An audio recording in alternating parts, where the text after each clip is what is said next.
Hello बच्चों, नमस्ते। कैसे हैं आप सभी? सभी का स्वागत है आपके अपने RWA चैनल पर। मैं आरुषि सभी का मोस्ट वेलकम करती हूं। तो जल्दी से आ जाएं और आज का ये प्यारा सा जो सेशन है वो स्टार्ट करते हैं। आज आपका जो होगा मैं सबसे पहले तो मैंने कल आपको कौन सी पहाड़ियां पढ़ाई थी बच्चों?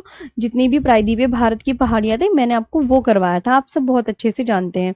अब इसके आगे का ही हम स्टार्ट करेंगे। हाँ जी।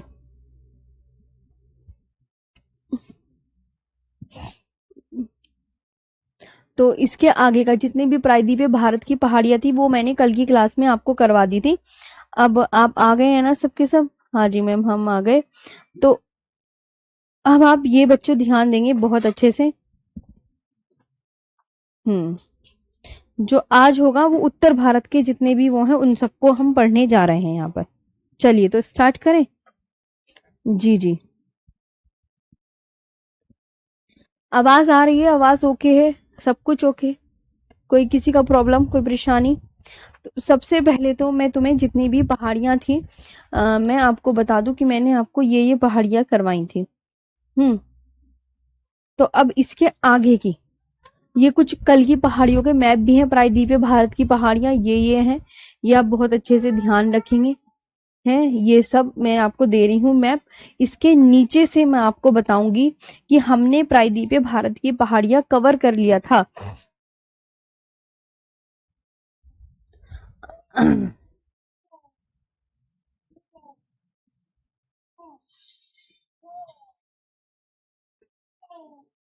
ठीक है।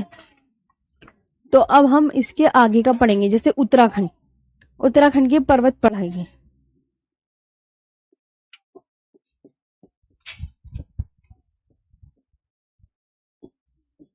उत्तराखंड। अब मैं आपसे कहने लगी, आप मुझे बताओ उत्तराखंड में कौन कौन से पर्वत हैं? तो आप यहाँ पर क्या बोलोगे? तो आप बोलोगे, देखिए मैम, एक तो है मसूरी माउंटेन। क्या है बच्चों? आप क्या बोलोगे? मसूरी माउंटेन।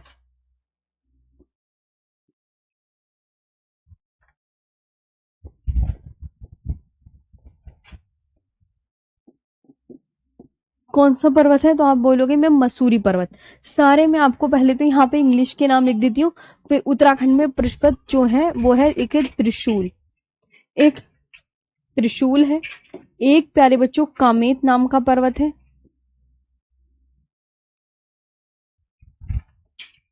एक कामेत नाम का पर्वत है। एक केदारनाथ नाम का पर्वत है। केदारनाथ नाम का है प्यारे बच्चों। एक बद्रीनाथ नाम का। एक बद्रीनाथ और एक नंदा देवी।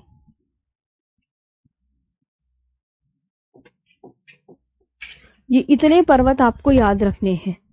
ये प्यारे बच्चों इतने पर्वत आपको याद रखने हैं। तो आप बोलोगे, देखिए मैम ये है मसूरी पर्वत। ये है मसूरी पर्वत।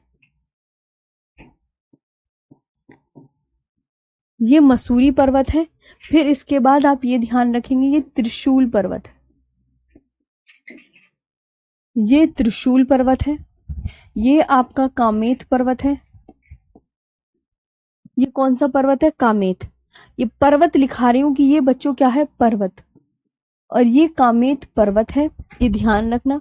ये बच्चों ये केदारनाथ पर्वत है। आपसे ये पूछा जाएगा सिंपली क्वेश्चन कि जो केदारनाथ पर्वत है वो पड़ता कहां पर है? तो आप जाहिर सी बात है आपका आंसर क्या होगा? आप बोलोगे मैम उत्तराखंड में पड़ता है। कहां?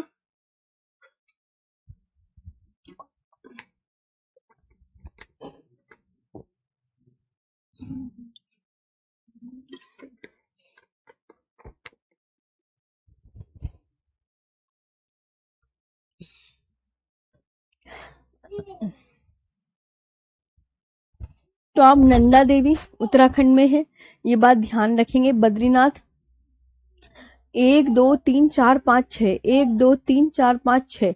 हाँ, केदारनाथ, बद्रीनाथ और नंदा देवी। ये मैं उत्तराखंड के पर्वत, क्योंकि हमने प्रायद्वीपीय भारत के लिख लिए तो ऐसी उत्तराखंड के भी लिख लो, है ना। एक क्वेश्चन और बहुत आता है, ये एग्जाम में आ चुका है। साल टोरो कांगरी।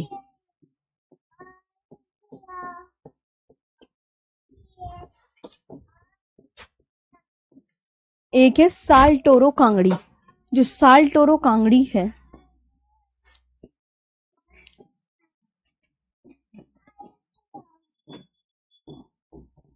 ये साल टोरो कांगड़ी, ये कहां पर है प्यारे बच्चों?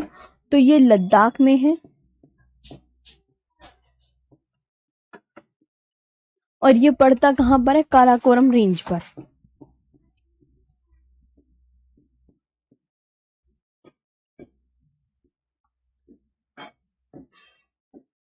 ये आपको यहां मिलेगा कि अच्छा मैम ठीक है, हम याद रखेंगे।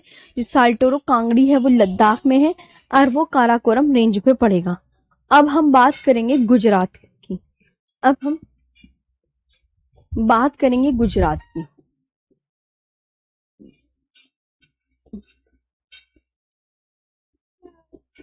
कि गुजरात में जो है वो कौन कौन से पर्वत हैं।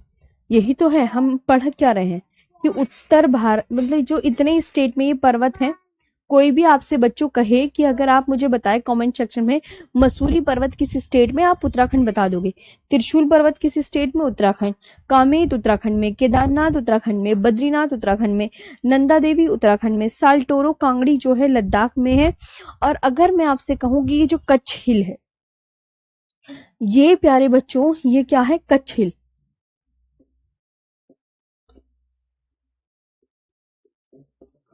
ये कच्छ हिल है। मांडव,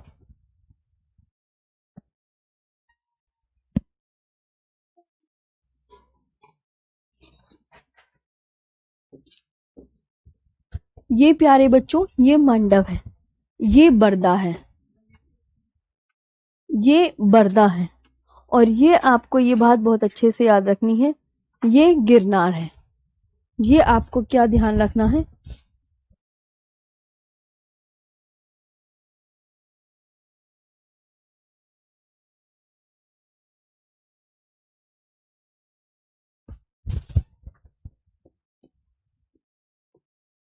ये गिरनार है और ये गिर है। कच्छ हिल, मांडव हिल, बरदा हिल, गिरनार हिल, गिल हिल। ये आपको ध्यान रखना है। मतलब ये इतनी भारत गुजरात की पहाड़ियां हैं जो कि एग्जाम में पूछ जाती हैं।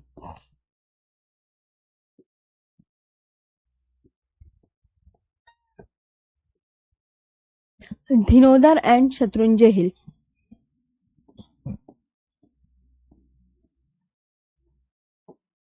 एंड हाँ,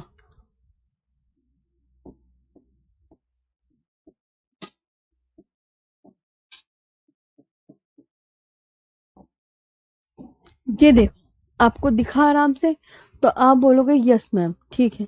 तो आप बोलोगे ये कच्छ हिल है, कच्छ हिल। ये मांडव हिल्स, ये सब एग्जाम में आ चुकी हैं सारी, सारी की सारी एग्जाम में आ चुकी है। ये बरदा हिल्स की ये किस स्टेट में है? गिरनार हिल्स,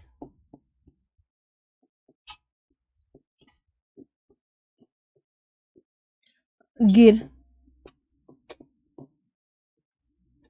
और ये क्या है? धिनोधर व शत्रुंजय हिल।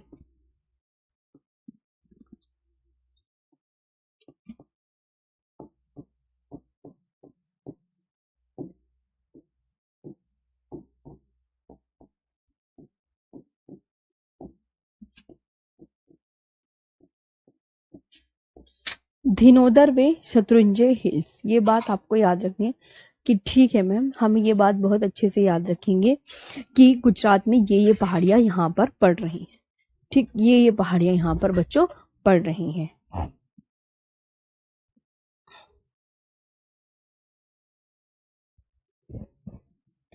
अब आता है महाराष्ट्र की पहाड़ियों के नाम बताओ कि महाराष्ट्र में कौन कौन सी पहाड़ियां हैं।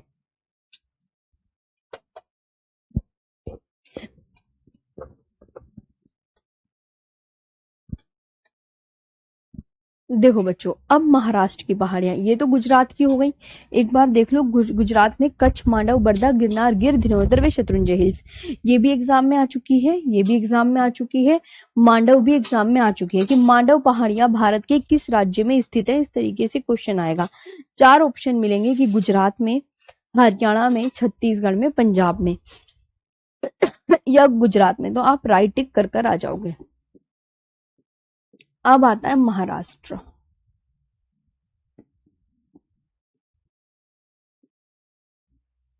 अब आता है महाराष्ट्र। महाराष्ट्र की कौन सी पहाड़ी है? तो आप बोलोगे अजंता,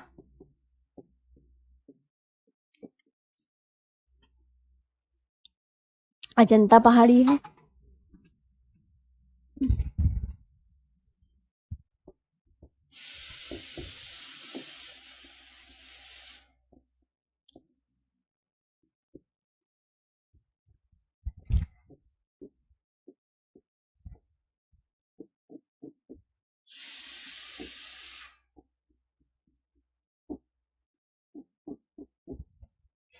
हरिश्चंद्र हिल्स, ये याद रखनी है आपको, है ना। अजंता हो गया और बालाघाट हो गया।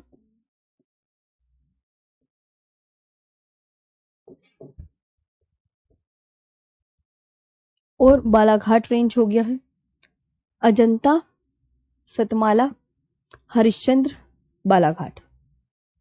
कितनी हो गई? अजंता भी हो गया, बालाघाट भी हो गया, और सतमाला भी हो गई, और हरिश्चंद्र भी हो गई।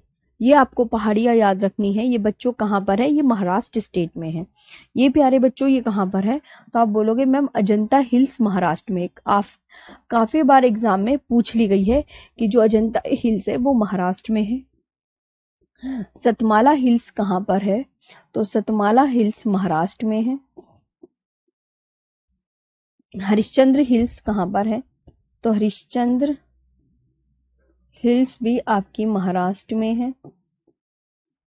और बालाघाट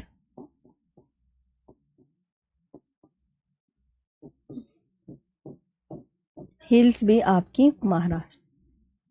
अब देखो, अब आप यहाँ पर देखो प्यारे बच्चों, ये आपको देखना है कि हाँ मैम इतनी इतनी पहाड़ियां ये यहाँ पर पड़ रही हैं। ठीक है। अब एक और टॉपिक आता है, पश्चिमी तटीय मैदान। तो ये तो हमारा इतना हो गया है कि मुझे इतनी चीजें आपको करानी ही थी। हम्म हम्म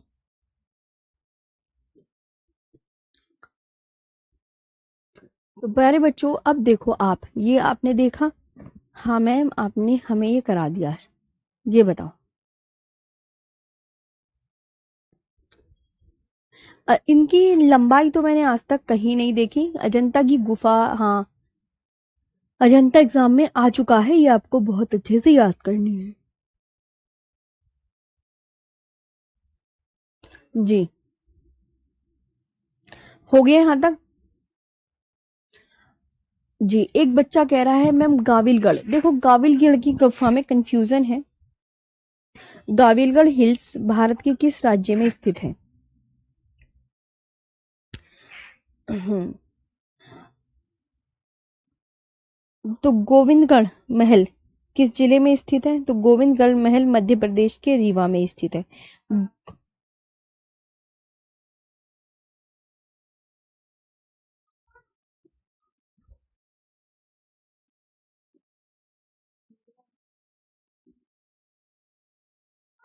गाविलगढ़ पहाड़ी जो है महाराष्ट्र राज्य के अमरावती जिले में है। जी, अगर Gavilgarh hills in which district, तो आप बोलोगे मैम गाविलगढ़ हिल्स भी लिख दीजिए। एक बच्चा कह रहा है मैम गाविलगढ़ हिल्स भी लिख दीजिए। मैंने कहा ठीक है, हम गाविलगढ़ हिल्स भी लिख देते हैं।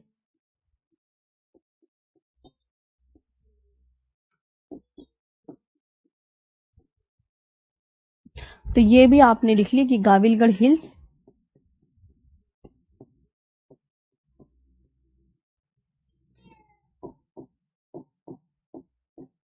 ये जो गाविलगढ़ हिल्स है ये भी कहाँ पर है? तो आप बोलोगे मैम ठीक है, महाराष्ट्र में अजंता, बालाघाट। इसके ट्रिक याद कर सकते हैं, ABGSH। ए से अजंता, ए से अजंता, बी से बालाघाट, जी से गाविलगढ़, से ऐसे सतमाला और एच से हरिश्चंद्र पहाड़ी।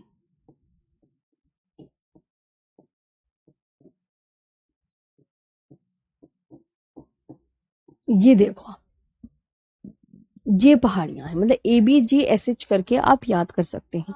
ओके प्यारे बच्चों। हाँ, हिल्स जो है अंकुर राय जी, जैसे हिल्स इतनी ऊंचाई पर होगी है, तो हिल्स अगर इतनी ऊंचाई पर होगी तो पर्वत आपको इतने ऊंचे मिलेंगे। हिल्स इतनी ऊंचाई पर रहेगी तो पर्वत इतने ऊंचे मिलेंगे। ये डिफरेंस होता है कि पर्वत ज्यादा ऊंचाई पर मिलते हैं और हिल्स थोड़ा नीचे ही मिल जाती हैं आपको। ओके, क्लियर है जी, वेरी गुड।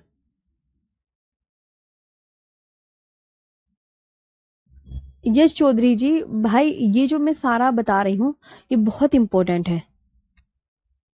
सैयद जी कोई बात नहीं, फिर जो आपका मन करे, आपका अपनी चॉइस है, आप अपनी कोई भी ट्रिक बना सकते हैं, ऐसा कुछ नहीं है कि मैम यही ट्रिक बनेगी। अब आते हैं पश्चिमी तटीय मैदान के बारे में। चलिए आगे बात कर लेते हैं। अब सभी बच्चे एक नया चीज डालें, पश्चिमी तटीय मैदान।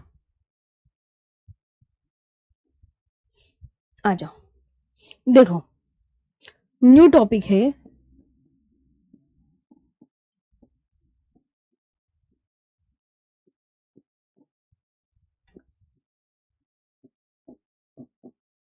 पश्चिमी तटीय मैदान, इसे इंग्लिश में बोलते हैं बच्चों वेस्टर्न कोस्टल प्लेन।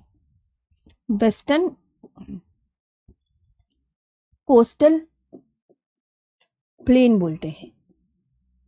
अब मैंने मैदान आपको बताया था, आपको मैप भी बना के दिखाया था बाकायदा, लेकिन अगर आप भूले नहीं होंगे तो आप याद करके बता सकते हैं। हाँ मैम आपने बताया था। तो पश्चिमी तटीय मैदान जो है इसको हम 3 भागों में बांटकर पढ़ते हैं। कितने भागों में बांटकर पढ़ते हैं? 3 भागों में प्यारे बच्चों बांटकर पढ़ते हैं। ये देखो 3 भागों में कैसे बांटते हैं। तो ये है कोंकण तट, ये है कोंकण तट, ये प्यारे बच्चों पश्चिमी, ये है कन्नड़ तट, ये है कन्नड़ तट, और ये है मालाबार तट, और ये क्या है? मालाबार तट। तो इसे क्या बोलते हैं? ये है कोंकण कोस्ट,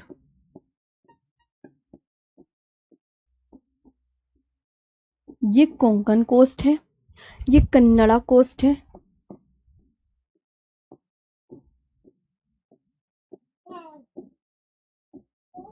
ये प्यारे बच्चों क्या है? कन्नड़ा कोस्ट है, और ये मेरे प्यारे बच्चों ये मालाबार कोस्ट है।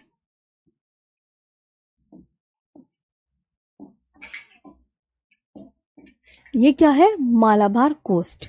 अब मेरी बात प्यारे बच्चों ध्यान से सुनो, ये पता क्या है? ये गुजरात से लेकर गोवा तक का तट।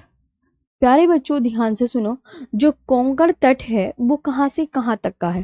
तो गुजरात से लेकर गोवा तक फैला हुआ है। ये कहां से कहां तक फैला हुआ है?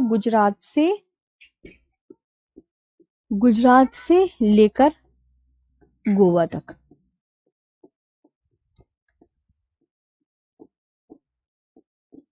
गुजरात से लेकर गोवा तक फैला है।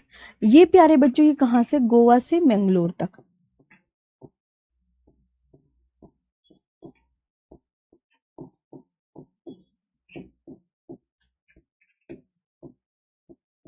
ये कहां से कहां तक फैला है? गोवा से मैंगलोर तक फैला है। और मालाबार तट, ये केरल के तट को क्या कहते हैं प्यारे बच्चों? तो केरल के तट को मालाबार तट कहते हैं। मालाबार तट कहते, ठीक है। तो यहां पर आपको ये बात बहुत अच्छे से याद रखनी है। गुजरात से लेकर गोवा तक यानी from Gujarat to Goa.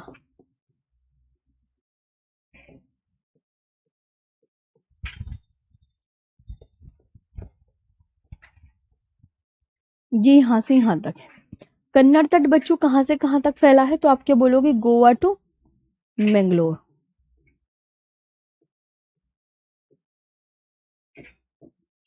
Goa to Mangalore. और केरल के तट को क्या कहते हैं? वेरी इंपॉर्टेंट, इंपॉर्टेंट कि केरल के तट को क्या कहा जाता है। तो आप यहां पर ध्यान रखें कि केरल के तट को मालाबार तट कहते हैं, और एक होता है कोरोमंडल तट। तो कोरोमंडल तट आंध्र प्रदेश प्लस तमिलनाडु, इन इन दोनों राज्यों के जो तटों को मिलाकर कोरोमंडल तट कहा जाता है। The coast of Kerala,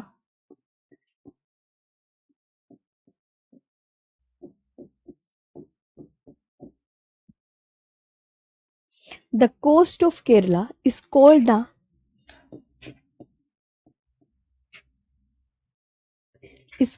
the Malabar, is called the Malabar coast.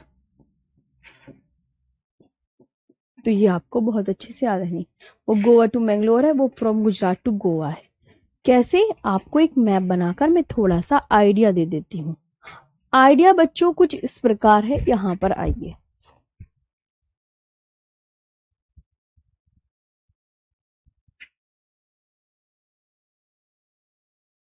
देखो यहां, अगर मैं आपको यहां पर बताती हूँ कि देखो ये क्या है, ये गुजरात है, आप खुद देखो।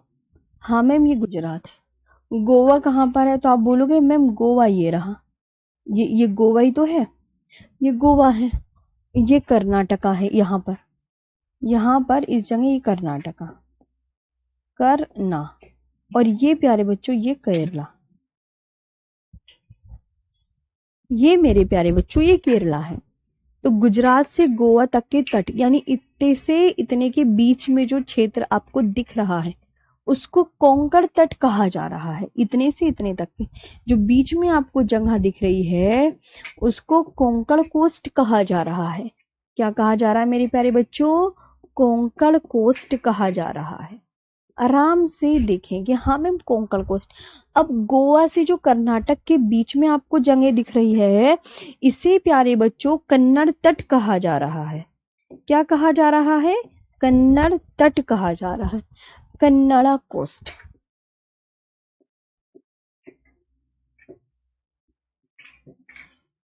इसे कन्नड़ा कोस्ट कहा जा रहा है।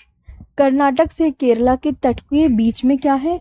तो आप बोलोगे मैम ये मालाबार तट है। प्यारे बच्चों ये क्या है? तो ये मालाबार कोस्ट है।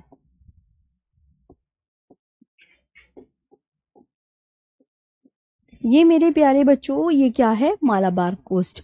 तो आई होप आपको ये चीजें बहुत अच्छे से समझ आ गई होगी कि मैम ठीक है ऐसे ऐसे बात है। मैंने कहा हाँ जी। हाँ, ये अब पश्चिमी तटीय मैदान मैंने आपको इधर आओ। ये क्या नाम है आपका? यश चौधरी। आप सुनो, जब मैंने आपको एक मैप बना के दिखाया था कुछ इस तरीके का, और मैंने आपसे यूं कहा था कि ये बताओ ये क्या है, तो आप बोलोगे मैम ये वेस्टर्न कोस्ट है। मैंने कहा तो घाट कौन सा है? तो आपने क्या बताना था कि मैम जो इसके अंदर ये पश्चिमी घाट है और ये पूर्वी घाट है, ये ऐसे करके। अब जो आपका मैंने ये बताया था कि जो ये बीच का पार्ट बच गई, देखो ये ईस्टर्न कोस्ट है, यानी पश्चिमी तट, और ईस्ट कोस्ट, और ये वेस्टर्न कोस्ट है, बताया था।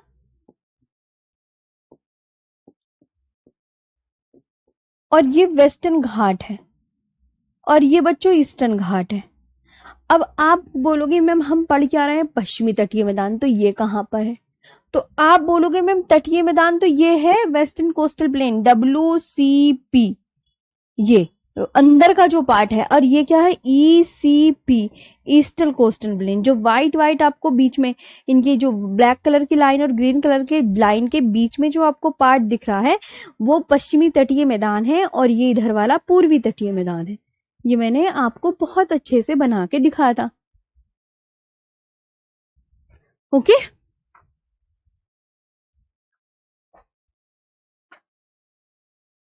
हाँ जी।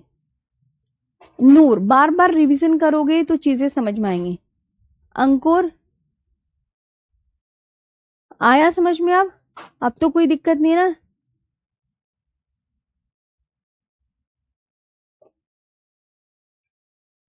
जी, अब आगे बात करते हैं मेरे प्यारे बच्चों। यहां तक तो हो गया था। हम्म। अब आता है पश्चिमी तटीय मैदान। यहां पर आपका ये फिनिश हो गया है। अब हम बात करेंगे पूर्वी तटीय मैदानों की।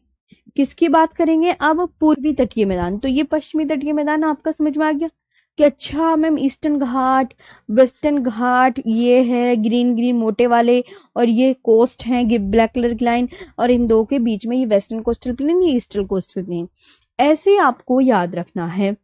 अब एक नया टॉपिक शुरू होता है जिसका नाम है मेरे प्यारे बच्चों पूर्वी तटीय मैदान। जिसका नाम क्या है? तो आप मेरे प्यारे बच्चों क्या बोलोगे?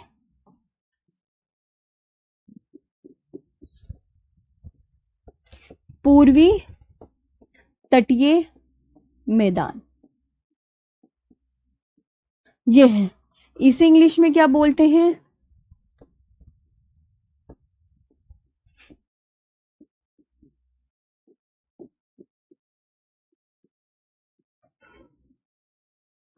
ईस्टर्न कोस्टल प्लेन बोलते हैं। अब ये जो है ये कहां से कहां तक फैला हुआ है? तो एक नदी है कृष्णा। कृष्णा गोदावरी डेल्टा से कन्याकुमारी तक फैला है। अगर नदी की बात करें कि कौन सी नदी से, तो कृष्णा गोदावरी डेल्टा से। कृष्णा गोदावरी कृष्णा गोदावरी डेल्टा से कन्याकुमारी तक फैला है।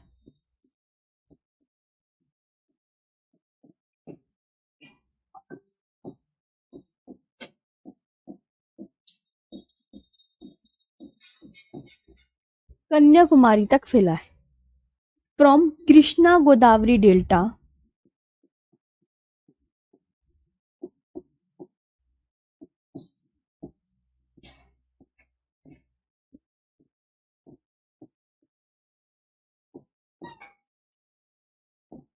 From Krishna Godavari delta to Kanyakumari.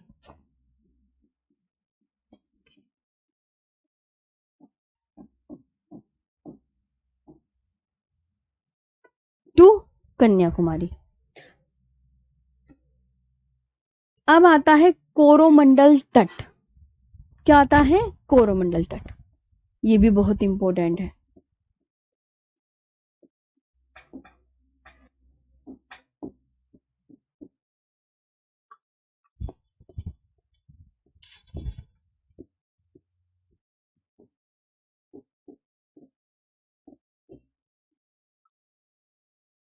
ये कोरोमंडल कोस्ट है। आंध्र प्रदेश प्लस तमिलनाडु के तट को, आंध्र प्रदेश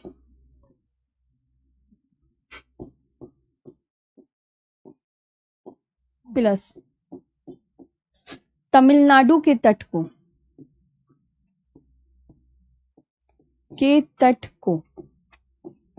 कोरोमंडल तट कहा जाता है।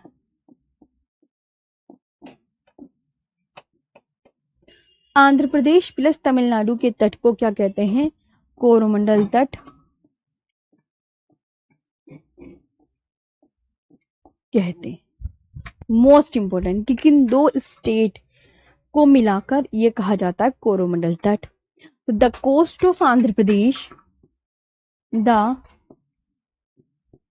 Coast of Andhra Pradesh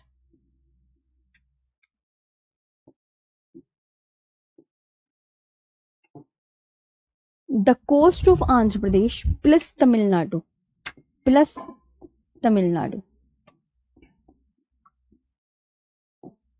is called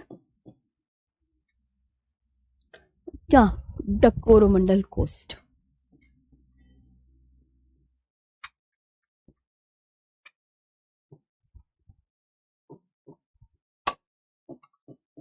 is called the Coromandel coast. अब आता है नोट।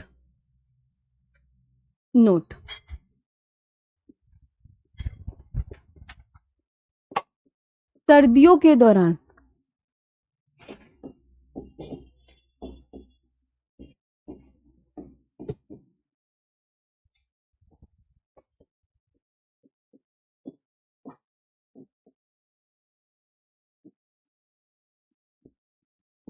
एक बात बहुत अच्छे से याद रखनी है कि सर्दियों के दौरान उत्तर पूर्वी मानसून के कारण, कौन से मानसून के कारण? उत्तर पूर्वी मानसून, जिसे लौटता हुआ मानसून भी कहते हैं, इंग्लिश में रिट्रीटिंग मानसून कहते हैं। और ये उत्तर पूर्वी जो मानसून है, इसकी कहानी हम अभी जो जलवायु वाला टॉपिक है उसमें पढ़ेंगे। जो उत्तर पूर्वी मानसून है वो स्थलखंड यानी चाइना से इसकी हवाएं बहती हैं। अब इन हवाओं, ऊपर तो चाइना में समुद्र नहीं है तो भैया ये वहां से नमी नहीं लेती उत्तर पूर्वी मानसून, लेकिन रास्ते में इन हवाओं को बे ऑफ बंगाल की खाड़ी मिलती है उत्तर पूर्वी मानसून को, तो ये उससे हवाएं अपने अंदर नमी ग्रहण कर लेती हैं, यानी अपने अंदर खूब सारा पानी भर लेती हैं। फिर तुम्हें मैंने बताया कि उत्तर पूर्वी मानसून जो है वो पूर्वी घाट से टकराएगा, वो हवाएं पूर्वी घाट से टकराएंगी। अब जब भी हवाएं किसी पहाड़ से टकराती हैं तो वो उसके पूर्वी ढाल पर ही खूब वर्षा कर देती है और आगे वर्षा नहीं होती। तो उत्तर पूर्वी मानसून से कब, कौन से टाइम बोल रही हूँ? शीत ऋतु में, शीतकाल में सिर्फ तमिलनाडु में या कोरोमंडल तट पर वर्षा होती है। ये एक मोस्ट इंपोर्टेंट लाइन है, बाकी हम डिटेल में जलवायु वाले टॉपिक में इसको क्लियर करेंगे कि सर्दियों के दौरान जो उत्तर पूर्वी मानसून के कारण कहां वर्षा हो रही है? तमिलनाडु या कोरोमंडल तट पर वर्षा होती है। ये प्यारे बच्चों आपको बहुत अच्छे से ध्यान रखना है। तो सर्दियों के दौरान उत्तर पूर्वी मानसून के कारण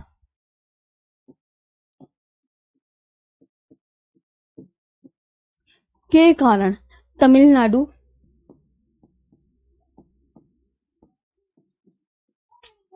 या कोरोमंडल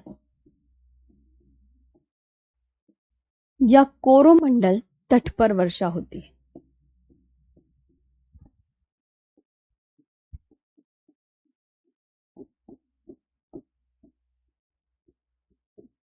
वर्षा होती है।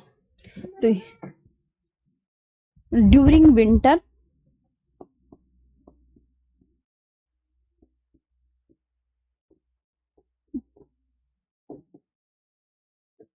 the northeast monsoon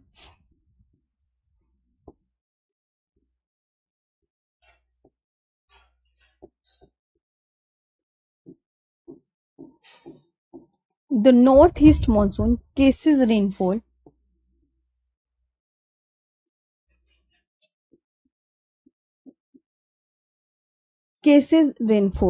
in Tamil Nadu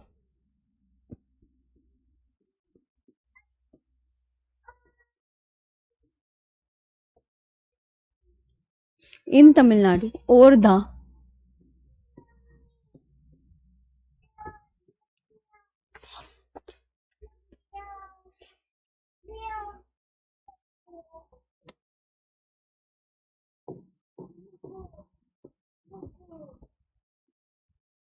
the Coromandel coast।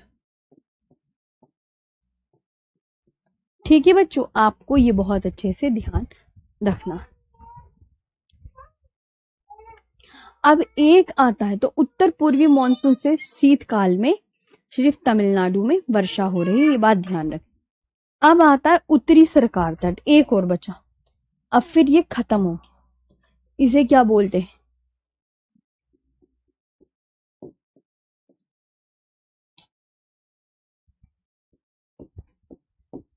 ये आ रहा है प्यारे बच्चों उत्तरी सरकार तट।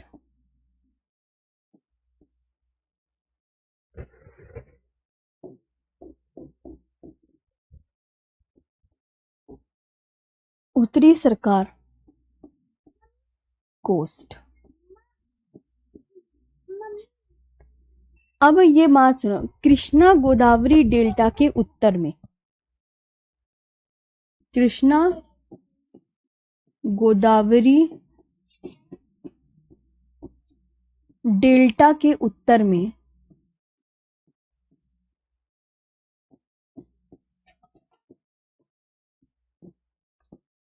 कृष्णा गोदावरी डेल्टा के उत्तर में आंध्र प्रदेश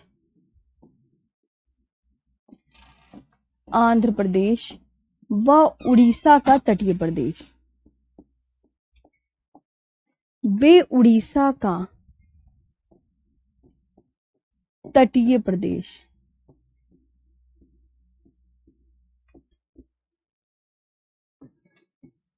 वे उड़ीसा का the coastal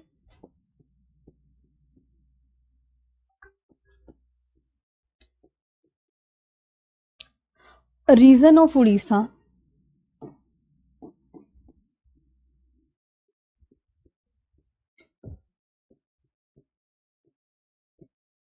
the coastal region of Orissa और Andhra Pradesh,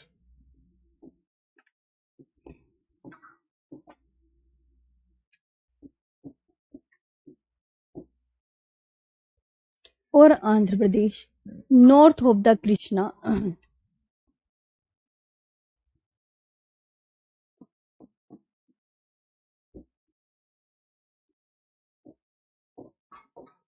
north of the Krishna Godavari delta.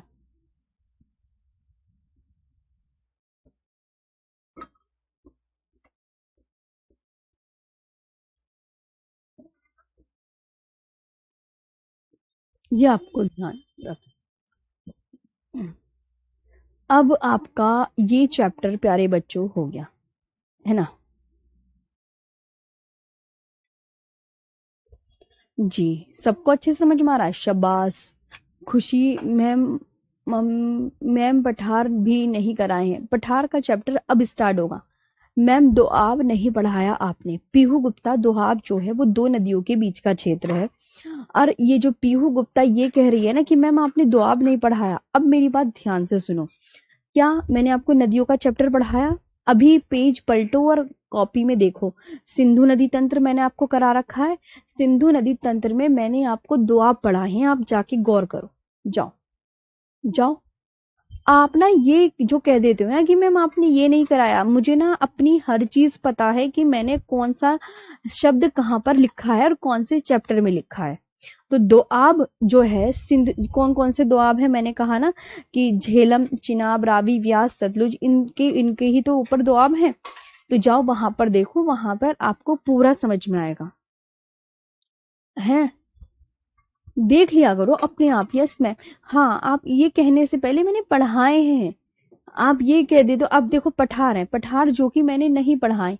तो आप ना, अब मैं आपको यहाँ पर प्यारे बच्चों पढ़ाऊंगी वो क्या, पठार। आंचल यादव जी, आपको अगर नहीं वो आता है तो आप बार बार रिवीजन कीजिए प्यारे बच्चे। एक बार में कोई चीज समझ में नहीं आती, आप सब अपना एफर्ट भी लगाइए। मैं तो अपनी मैप में से, मैं तो अपने हाथों से भी मैप बनाती हूँ, गूगल मैप भी दिखाती हूँ, सब कुछ दिखाती हूँ। लेकिन असली एफर्ट प्यारे बच्चों आपका ही है। आप इसे आप इसे 10 बार रिवीजन करें। आप प्यारे बच्चों इसे 10 बार रिवीजन करें। तो 10 बार में तब कहीं जाके एक बार इसका रिवीजन आप करोगे। अब आप बोल रहे हो मैम आप पठार। हाँ मुझे क्योंकि पता है, हाँ मुझे पता है कि मैंने कौन सी चीज कहाँ पर करवा रही है। जब 8-9 साल का यही तजुर्बा है कि हमें अपना ही पता रहता है कि हमने कौन सी चीज कहाँ पर पढ़ाई है। हमें यही नहीं पता रहेगा तो फिर हम किस काम के मास्टर, नाम के मास्टर थोड़ी हैं हम यहाँ पे खड़े जो हैं। मुझे इसलिए एक एक चीज पता है। और अब आज का जो टॉपिक है वो पठार है, जो कि मैंने आपको बताया था कि मैं पठार सारे एक साथ करवाऊंगी, अलग अलग कुछ नहीं करवाने की। मेरा एक मेन मोटिव ये रहता है कि मैं सभी बच्चों को जो है सब कुछ अलग अलग कराऊं, कोई किसी में मिक्सअप ना हो। चीजें मिक्सअप करना मुझे बड़ा गड़बड़ चीज लगती है। इसलिए अब आपका एक नया चैप्टर है। जितने भी हम यहाँ पर पहाड़ का पठार कवर करेंगे हम उन्हें कवर करने जा रहे हैं। तो अब सबसे पहले तो अब हम पढ़ेंगे पठार, भारत के प्रमुख पठार। देखो ये आपको दिख रहे हैं कि हाँ मैम ये हमने पढ़े भारत के प्रमुख पठार। अब आपको ये अच्छे खासे दिख रहे हैं। देखो मैं आपको इनके नाम लिख देती हूँ, कभी किसी को विजिबल ना हो। तो ये देखो, ये छोटा नागपुर का पठार है, छोटा नागपुर का पठार। प्यारे बच्चों ये जो दिख रहा है ये शिलोंग का पठार है। ये शिलोंग का पठार है। ये छोटा नागपुर का है। इसका जो छोटा नागपुर का पठार का मुख्य विस्तार है वो झारखंड में है, मैंने आपको बताया था। इसकी सबसे ऊंची चोटी पारसनाथ है। और ये जो है ये वाला, ये कौन सा पठार है, तो आप बोलोगे मैम ये बघेल खंड का पठार है, बघेल खंड का पठार। अब इनके बारे में हम बड़े ही डिटेल से सब चीजें डिस्कस करेंगे। ये प्यारे बच्चों तेलंगाना का पठार है, तेलंगाना का पठार। और ये जो है ये कर्नाटक का पठार है।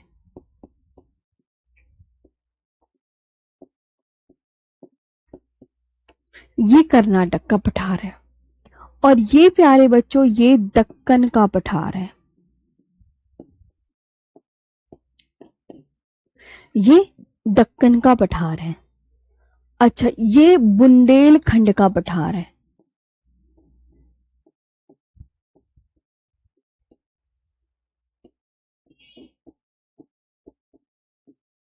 और ये मालवा का पठार है।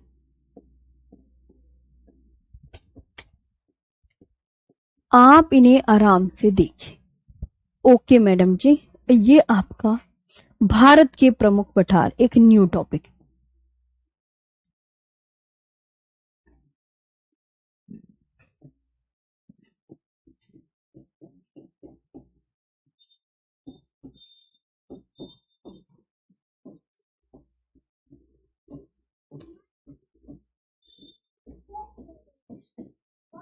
ये आपका एक न्यू टॉपिक है प्लेटो का।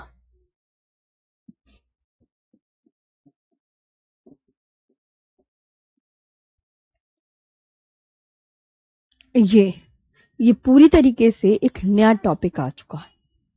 अब सबसे पहले तो पठार होते क्या हैं, पठारों का अभी आगे चल के, ये तो मैंने आपको एक मैप में दिखा दी कि बच्चों इधर आओ, ये पठार है।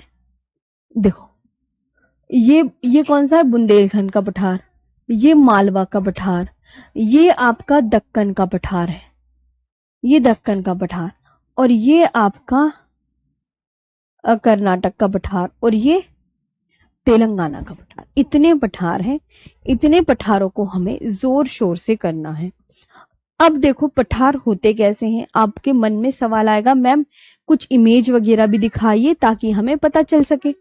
जी हम्म हम्म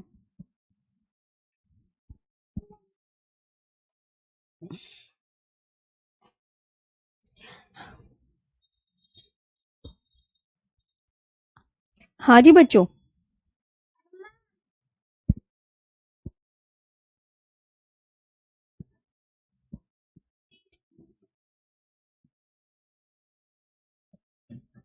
तो अब आपने देखा पठार, मैम पठार कैसे होते हैं, किसे कहते हैं, ये देखो आराम से एक एक चीज देखनी चलनी है मैम।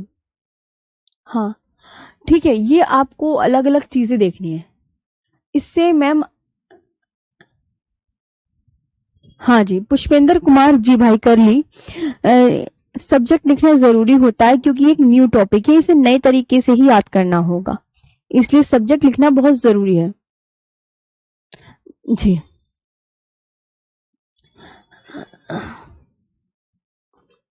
जी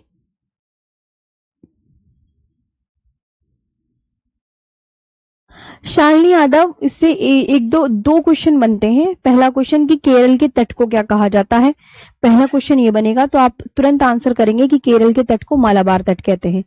दूसरा क्वेश्चन ये बनेगा कि जो कोरोमंडल तट है वो कौन कौन से स्टेट के तटों को मिलाकर बनता है। तो आपको दो राज्य याद करने, आंध्र प्रदेश प्लस तमिलनाडु के तटों को मिलाकर जो है कोरोमंडल तट बनता है। इस तरीके से क्वेश्चन ये पूछे जाता है, इसके अलावा कुछ नहीं पूछा जाता उससे। मैं आपको कह दूं कि आप बड़े परेशान होकर उस टॉपिक को याद करो, पश्चिमी तटीय मैदान से पूर्वी तटीय मैदान से इतने क्वेश्चन नहीं आते हैं। जी अब मैं आगे बताती हूँ। हाँ अब मेरी बात सुनो, कहानी क्या है, कहानी ये ध्यान रखना। मैं तुम्हें अब इसके बारे में बता दूं, पहले आपने इसका देख लिया जी। पठार, अब ये पृथ्वी से ऊंचे उठे हुए भाग हैं। अब पठार जो है, पठार पर्वतों के बराबर ऊंचे नहीं होंगे, पहली बात तो ये ध्यान रखना। और पर्वत कैसे होते हैं? पर्वत नुकीले होते हैं। पर्वतों का जो ऊपरी सिरा होगा वो बच्चों कैसा होता है? तो आप बोलोगे मैम वो तो ऐसे नुकीला होता है, जबकि जो पठार होते हैं वो आपको कैसे मिलेंगे? जिसे टेबल नुमा, टेबल देखिए आपने, घर की जो मेज होती है उस तरीके से इसका ऊपरी सिरा होता है। यानी पठारों का जो ऊपरी भाग है वो आपको चौड़ा और सपाट दिख रहा है। सागर तल से ऊंचाई इसकी 600 मीटर हाइट की होती है और पूरी धरती पर 33.33% भाग पर पठार पाए जाते हैं। पूरी धरती की अगर बात करूं तो पूरी धरती पर 33% भाग पर पठार पाए जाते हैं। पूरी धरती पर 33.33% भाग पर पठार पाए जाते हैं। अब आप क्वेश्चन करोगे, मुझे पता है कि मैम विश्व में तो इतने परसेंट पठार पाए जा रहे हैं, भारत में कितने परसेंट पठार पाए जाते हैं, कितने परसेंट भाग पर? तो आप बोलोगे मैम 27.7% भाग पर। क्या बोलोगे बच्चों? 27 भारत में। अगर मैं कहूं कि भारत में 27.7% भाग पर पठार प्लेटू पाए जाते हैं। वॉल्यूम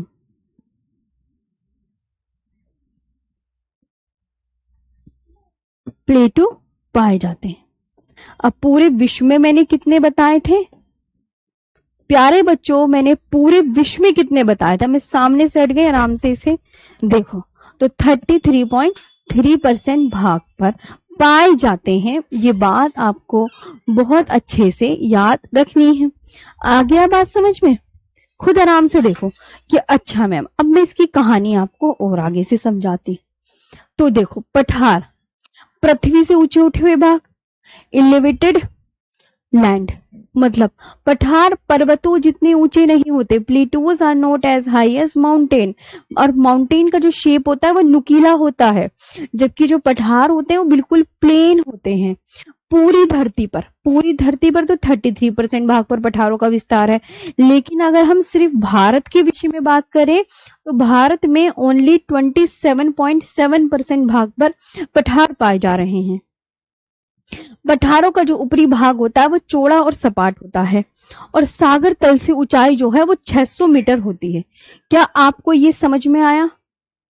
क्या आपको ये समझ में आया? ये बताइए। हाँ, मेरी कल क्लास होगी। ओके प्यारे बच्चों, तो यहां पर आप ये बड़े अच्छे से याद कर लीजिएगा कि ठीक है मैम, ये कर लेते हैं।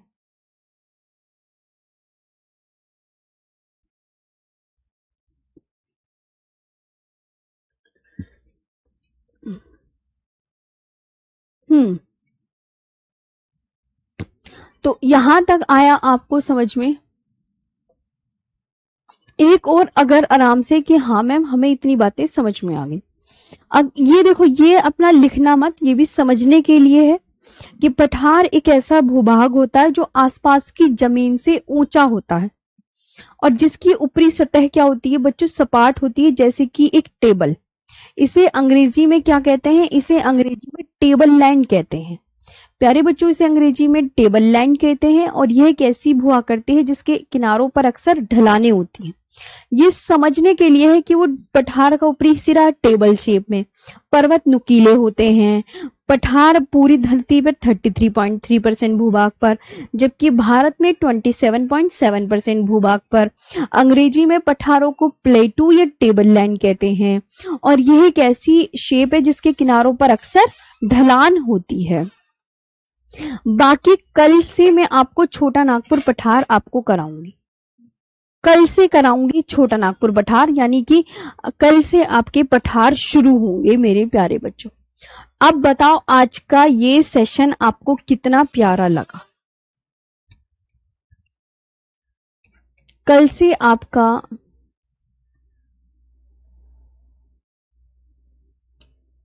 हम्म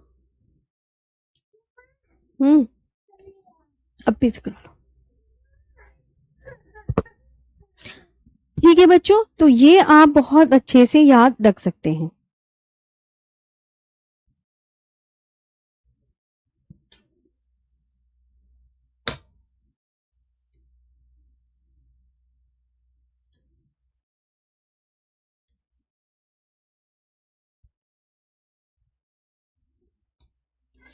किसी को कोई दिक्कत तो नहीं हुई ना समझने में?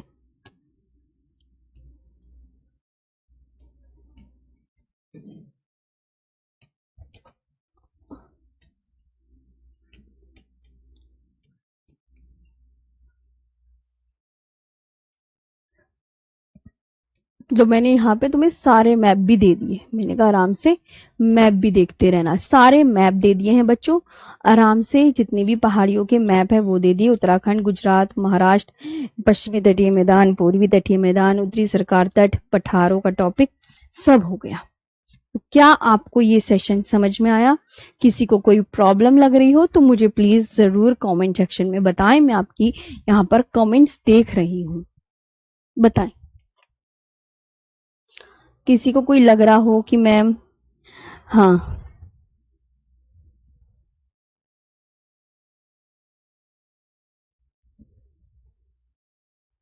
मयंक राजपूत भाई सभी क्लास ले रहे हैं। हाँ जी, सभी अपना यूट्यूब पे सेशन सभी ले रहे हैं। किसी सब टीचर क्लास लेंगे, कोई कोई ऑफ करेगा क्योंकि सबके घर भैया पास में है, तो कोई कोई क्यों ऑफ करेगा। हाँ जी, तो जिनके अपने मतलब पास में ही है तो वो तो क्लास ले सकते हैं ना, इसे कोई दिक्कत थोड़ी है बच्चों। चलिए, हाँ, मुरसलीन जी, मैंने सबका कमेंट्स देखा है। मुरसलीन हसन,